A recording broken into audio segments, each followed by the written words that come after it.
नमस्कार, तपाईँहरूको सामने फेरि अर्को भिडियो लिएर उपस्थित भइसकेको छु। यो भिडियोलाई स्क्वाल नगरिकन मजाले हेर्नु होला है त साथीहरू। आज के देखाउँदैछु त तपाईँहरूको सामने भने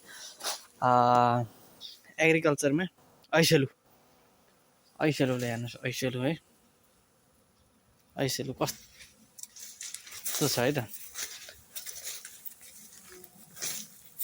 ल, ऐसेलु यसरी फल्छ है साथीहरू, लाइनमा। तपाईँलाई देखाउन चाहन्छु म। हेर्नुहोस्, यस्तो पोटमा फल्छ, यस्तो पोटमा फलेको हुन्छ, हाँगा गएको हुन्छ, यसरी गरेर यसरी आएको हुन्छ। तपाईँहरू देख्न सक्नुहुन्छ। यो ऐसेलु चाहिँ लगभग 6 महिनामा तपाईँको पुरै सकिन्छ है, पाकेर सकिन्छ। अहिले फुल खेल्दैछ, कोही सुन्दैछ।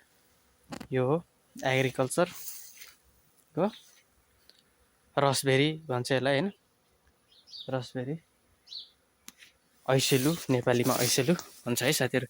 यो भिडियो कस्तो लाग्छ, जस्तो लाग्छ त्यस्तै गएर प्रतिक्रिया दिनु होला है त साथीहरू।